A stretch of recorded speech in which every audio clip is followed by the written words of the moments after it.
साथियों, जैसा कि आप सभी से वादा किए थे कि यूपी पुलिस कांस्टेबल के लिए बहुत ही इंपॉर्टेंट एक एक्सपेक्टेड क्लास लाएंगे आज शाम में।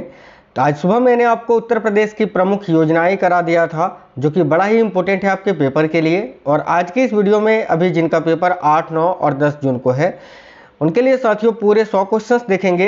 इस क्लास में आज हिंदी और जीके के प्रीवियस ईयर्स और एक्सपेक्टेड क्वेश्चंस को लिया है, जो कि आपको पेपर में हुबहू देखने को मिल सकते हैं।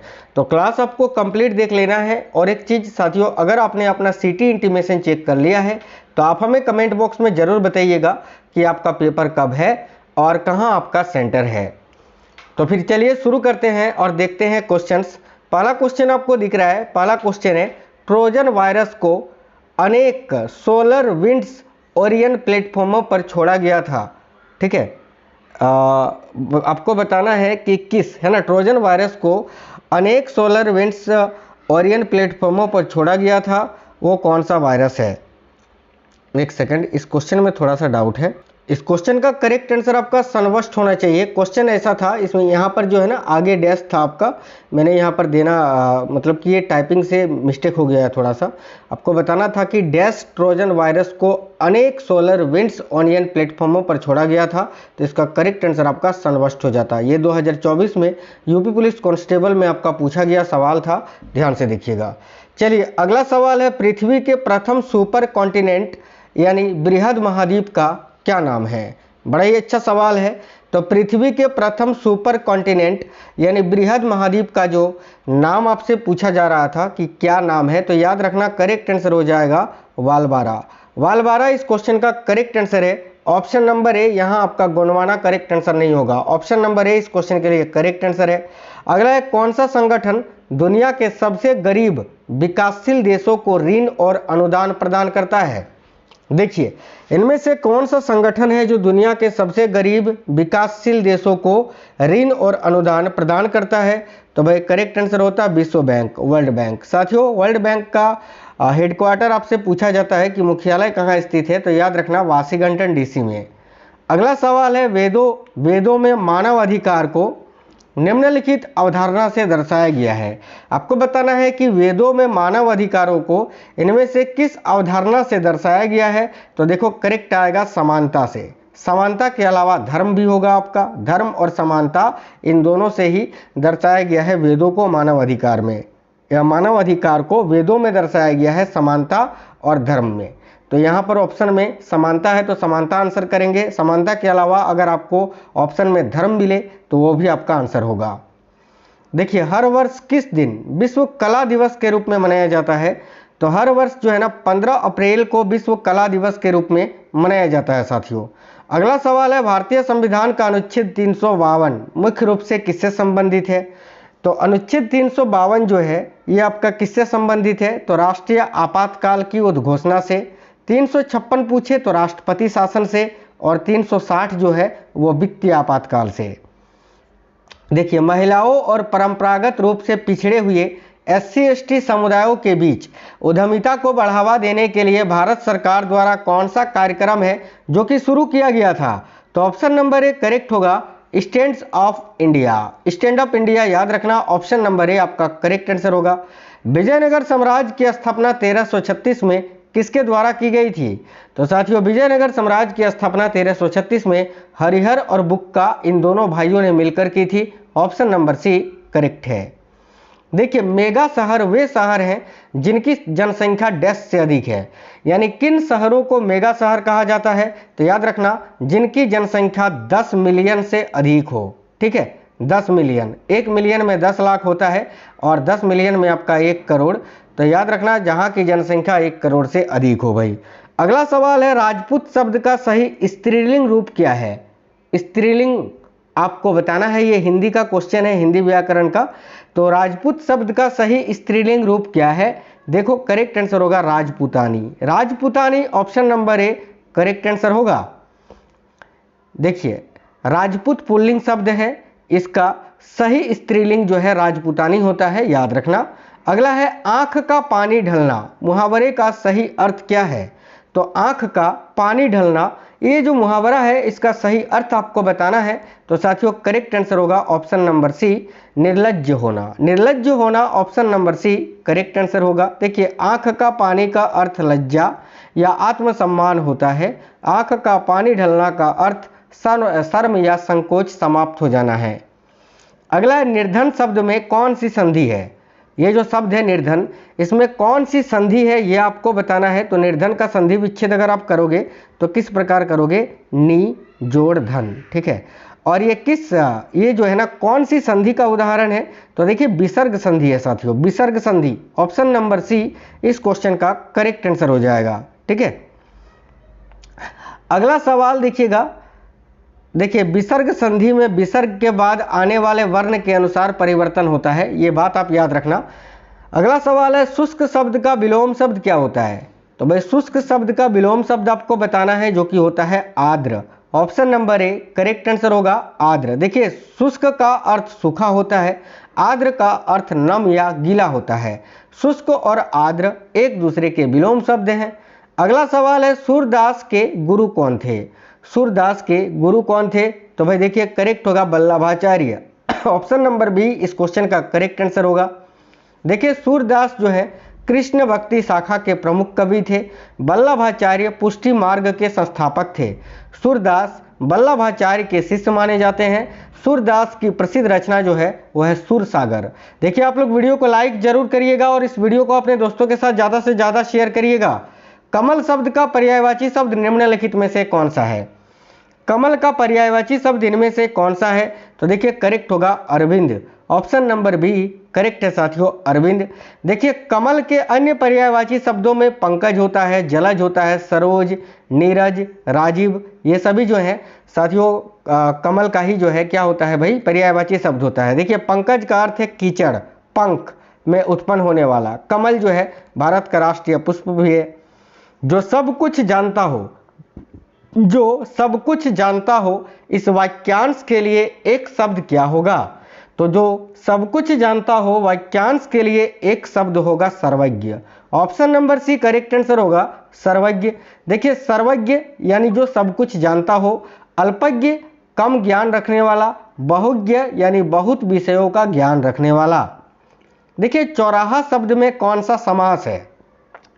तो साथियों चौराहा, चौराहा यानी चार राहों का समूह, ठीक है। जिस समास का पहला पद संख्यावाचक हो उसे द्विगु समास कहते हैं। तो ऑप्शन नंबर बी इस क्वेश्चन का करेक्ट आंसर होगा द्विगु समास। क्योंकि देखिए चौराहा, चौराहा, तो यहाँ पर देखो आप, यहाँ का जो पहला पद है चौ यानी इसका अर्थ होता है चार, ठीक है। तो इसीलिए जो है ये द्विगु समास है। देखिए, मैं आपको बता देता हूँ, चौराहा यानी चार राहों का समूह। जिस समास का पहला पद संख्यावाचक हो उसे द्विगु समास कहते हैं। जैसे कि पंचवटी में 5 आ रहा है, त्रिलोक यानी इसमें 3 आ रहा है, सप्तऋषि इसमें 7 आ रहा है। तो ये आदि जो है ना, ये द्विगु समास के ही उदाहरण है, याद रखना। वर शब्द का सही स्त्रीलिंग रूप क्या होगा? तो वर शब्द का सही स्त्रीलिंग क्या होता है? तो वधू होता है भाई, वधू। ऑप्शन नंबर डी इस क्वेश्चन का करेक्ट आंसर होगा, वधू इस क्वेश्चन का करेक्ट है। वर का अर्थ होता है दूल्हा, वधू का अर्थ होता है दुल्हन। वर वधू शब्द विवाह के संदर्भ में प्रयुक्त होते हैं। आगे देखिए, गागर में सागर भरना मुहावरे का सही अर्थ क्या होता है? तो गागर में सागर भरना मुहावरे का सही अर्थ होता है थोड़े में बहुत कहना, है ना, थोड़े में बहुत कह देना। Option number B. देखिए, कम शब्दों में अधिक भाव व्यक्त करना संक्षिप्त किंतु प्रभावशाली अभिव्यक्ति के लिए प्रयोग होता है। यह हिंदी का एक प्रसिद्ध मुहावरा है। निम्नलिखित में से शुद्ध वर्तनी वाला शब्द चुनिए। कवित्री का आपको शुद्ध वर्तनी बताना है, तो कौन सा शुद्ध रूप है यही आपको बताना है। तो ऑप्शन नंबर सी में कवित्री जो है सही रूप से लिखा हुआ है, तो ऑप्शन नंबर सी आपका करेक्ट आंसर होगा। देखिए, कवित्री का संधि विच्छेद अगर आपसे पूछे तो कवि जोड़ इत्री होता है, याद रखना। कवित्री का अर्थ होता है महिला कवि। चलिए, अगला सवाल है, उत्कर्ष शब्द का सही विलोम शब्द क्या होता है, बताना है आपको। तो उत्कर्ष का सही विलोम शब्द होता है अपकर्ष। बहुत ज्यादा पूछा जाता है, याद रखना। देखिए, उत्कर्ष का अर्थ होता है साथियों उन्नति या प्रगति, याद रखना। ये उत्कर्ष का जो है पर्यायवाची भी होता है उन्नति और प्रगति। अपकर्ष का पतन या अवनति होता है। दोनों परस्पर विलोम शब्द होते हैं, याद रखेंगे। देखिए कामयानी महाकाव्य के रचयिता कौन है? तो भाई कामयानी महाकाव्य के रचयिता कौन है ये बताना है। करेक्ट होगा Jaishankar Prasad, option number B. Uttar Pradesh के किस जिले को भारत का सिराज या सिराजे हिंद कहा जाता है? देखिए करेक्ट आंसर होगा जौनपुर को, ऑप्शन नंबर बी करेक्ट है जौनपुर। भारत के संविधान का कौन सा अनुच्छेद समान नागरिक संहिता यानी यूनिफॉर्म सिविल कोड से संबंधित है? Very very important question. Correct आएगा अनुच्छेद 44 जो कि राज्य के नीति निर्देशक तत्व के अंतर्गत आता है। उत्तर प्रदेश का राजकीय जलीय जीव, ठीक है, स्टेट एक्वेटिक एनिमल किसे घोषित किया गया है? तो ऑप्शन नंबर बी करेक्ट होगा गांगेय डॉल्फिन को, यानी गंगा डॉल्फिन के नाम से आप जिसको जानते हैं। मानव शरीर में इंसुलिन का उत्पादन किस अंग के द्वारा होता है? तो मानव शरीर में साथियों इंसुलिन का उत्पादन कहाँ होता है? कहाँ से? अग्नाशय से होता है, पेंक्रियाज से। भारतीय संविधान का जनक किसे माना जाता है? देखिए भारतीय संविधान का जनक डॉक्टर VR अंबेडकर को माना जाता है। भारत के राष्ट्रपति को पद की शपथ कौन दिलाता है? तो भारत के जो राष्ट्रपति होते हैं उनको उनके पद की शपथ कौन दिलाता है? तो भारत के मुख्य न्यायाधीश। अगला है लोकसभा चुनाव लड़ने के लिए उम्मीदवार की न्यूनतम आयु कितनी होनी चाहिए? देखिए लोकसभा चुनाव लड़ने के लिए उम्मीदवार की जो न्यूनतम आयु है वो आपका 25 वर्ष होना चाहिए, राज्यसभा के लिए 30 वर्ष होना चाहिए और राष्ट्रपति के लिए 35 वर्ष होनी चाहिए। अगला सवाल है भारत में सबसे लंबी तटरेखा वाला राज्य कौन सा है? सिंपल सा क्वेश्चन है, तो करेक्ट आंसर होगा गुजरात। और सबसे छोटा अगर पूछे तो गोवा का। चिल्का झील जो भारत की सबसे बड़ी खारे पानी की झील है किस राज्य में स्थित है? देखिए साथियों करेक्ट आंसर होगा उड़ीसा में। नेक्स्ट है काजीरंगा राष्ट्रीय उद्यान किसके लिए प्रसिद्ध है? तो भाई काजीरंगा राष्ट्रीय उद्यान असम में स्थित है और ये एक सिंग वाला गेंडा के लिए फेमस है। श्वेतांबर और दिगंबर किस धर्म के दो मुख्य संप्रदाय हैं? Very very important. श्वेतांबर यानी जो श्वेत वस्त्र धारण करते थे और दिगंबर जो नग्न रहते थे, तो ये किस धर्म के प्रमुख दो संप्रदाय हैं? करेक्ट आएगा जैन धर्म के। अगला है पानीपत की पहली लड़ाई 1526 ईस्वी में किसके बीच लड़ी गई थी? देखिए करेक्ट आंसर होगा बाबर और इब्राहिम लोदी के बीच में। और साथियों यहाँ पर अकबर और हेमू के बीच में जो है पानीपत की द्वितीय युद्ध लड़ा गया था 1556 में। मराठा और अहमद शाह अब्दाली के बीच पानीपत का तीसरा युद्ध लड़ा गया था 1761 में। अगला सवाल है सत्य शोधक समाज की स्थापना निम्नलिखित में से किसने की थी? देखिए करेक्ट होगा ज्योतिराव फूले के द्वारा, ऑप्शन नंबर सी। LPG रसोई गैस का मुख्य घटक क्या है? तो LPG का मुख्य घटक आपको बताना है जो कि होता है, देखिए लिक्विफाइड ब्यूटेन और प्रोपेन। तो ऑप्शन नंबर बी इस क्वेश्चन का करेक्ट आंसर होगा। ध्वनि यानी साउंड की तीव्रता को मापने की इकाई क्या होती है? करेक्ट होगा साथियों डेसिबल। नेक्स्ट क्वेश्चन है रक्त का थक्का जमने में कौन सा विटामिन है जो कि सहायक होता है? मैंने इजी, मॉडरेट और हार्ड तीनों टाइप के क्वेश्चंस लिया है क्योंकि आपके पेपर में भी तीनों टाइप के क्वेश्चंस पूछे जाते हैं। तो रक्त का थक्का जमने में कौन सा विटामिन है जो कि सहायक होता है? ऑप्शन नंबर डी करेक्ट होगा विटामिन के। उत्तर प्रदेश का राजकीय वृक्ष कौन सा है? उत्तर प्रदेश का राजकीय वृक्ष कौन सा है? देखो करेक्ट आएगा अशोक। अगला सवाल है प्रसिद्ध शास्त्रीय नृत्य कथक का जन्म किस राज्य में हुआ था? तो यहाँ भी आपका करेक्ट आंसर होगा उत्तर प्रदेश में। उत्तर प्रदेश में परमाणु ऊर्जा केंद्र कहाँ स्थापित है? उत्तर प्रदेश में परमाणु ऊर्जा केंद्र जो है एटॉमिक पावर स्टेशन ये नरोरा में स्थित है साथियों। ऑप्शन नंबर ए करेक्ट होगा नरोरा। उत्तर प्रदेश के किस शहर को इत्र की नगरी यानी सिटी ऑफ परफ्यूम्स के नाम से जाना जाता है? तो सिटी ऑफ परफ्यूम के नाम से कन्नौज को जाना जाता है। Option number B right answer होगा। विजया बैंक और देना बैंक का विलय किस बैंक में किया गया है? पिछली बार 2024 में पूछा गया सवाल है। करेक्ट आंसर होगा बैंक ऑफ बड़ौदा में। Bank of Baroda option number B correct answer होगा। अंतर्राष्ट्रीय न्यायालय का मुख्यालय कहाँ स्थित है? तो अंतर्राष्ट्रीय मुख्यालय का जो साथियों हेडक्वार्टर है वो नीदरलैंड के द हेग में है। तो the Hague Netherlands option number C correct answer हो जाएगा। ऑपरेशन कायाकल्प का संबंध मुख्य रूप से किस राज्य से है? बताइए किस राज्य ने ऑपरेशन कायाकल्प का शुभारंभ किया था? देखो राइट आंसर होगा उत्तर प्रदेश ने।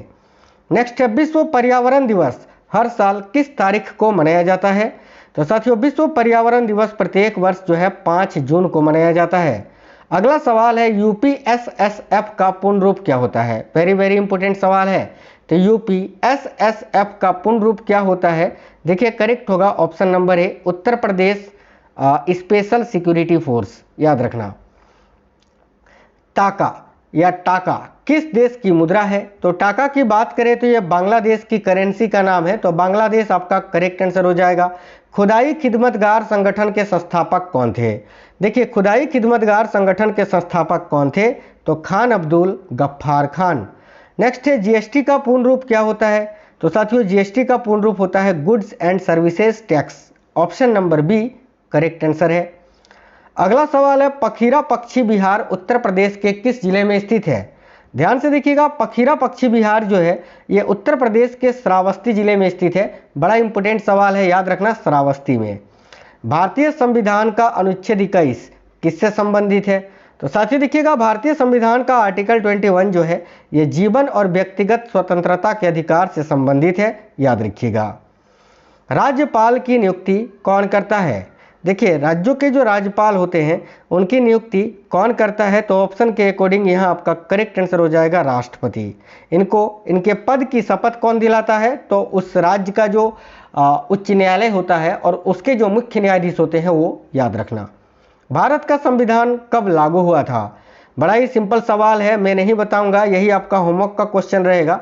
इस क्वेश्चन का आंसर सभी साथी कमेंट बॉक्स में बता दीजिए कि भारत का संविधान कब लागू हुआ था। सभी लोग कमेंट बॉक्स में बताएंगे। गंगा डॉल्फिन किस श्रेणी में आती है? बताइए। देखिए गंगा डॉल्फिन जो है ये किस श्रेणी में आती है? तो राष्ट्रीय जलीय जीव की श्रेणी में। अगला सवाल है विमुद्रीकरण भारत में किस वर्ष लागू किया गया था, यानी नोटबंदी कब हुआ था? तो देखिए 2016 में, ऑप्शन नंबर सी। भारत का राष्ट्रीय गीत कौन सा है? सिंपल सा सवाल है, करेक्ट आंसर हो जाएगा वंदे मातरम। नेक्स्ट क्वेश्चन है भारत का राष्ट्रीय पशु कौन सा है? देखो करेक्ट आंसर होगा बाघ। जहां पर बिल्कुल इजी टाइप के क्वेश्चन है उनको बिल्कुल फास्ट करेंगे। भारतीय रिजर्व बैंक की स्थापना कब हुई थी? पिछली बार जब पेपर हुआ था तो इस टाइप के क्वेश्चंस देखने को मिले थे हर शिफ्ट में, और इस बार भी क्वेश्चंस उसी टाइप के बनेंगे, इजी, मॉडरेट और हार्ड। देखिए भारतीय रिजर्व बैंक की स्थापना कब हुई थी? करेक्ट होगा साथियों 1935 में। संविधान सभा के अध्यक्ष कौन थे? बताना है आपको, भारतीय संविधान सभा के अध्यक्ष इनमें से कौन थे? देखिए करेक्ट होगा डॉक्टर राजेंद्र प्रसाद। भारत का पहला उपग्रह जो है इनमें से कौन सा था? साथियों करेक्ट आंसर हो जाएगा आर्यभट्ट। लोकसभा का कार्यकाल कितने वर्ष का होता है? देखिए लोकसभा का जो कार्यकाल होता है वो 5 वर्ष का होता है। अगला विश्व पर्यावरण दिवस, तो मैंने बताया क्वेश्चन रिपीट हो गया है यार, 5 जून को मनाया जाता है, याद रखना। काजीरंगा राष्ट्रीय उद्यान किस राज्य में स्थित है?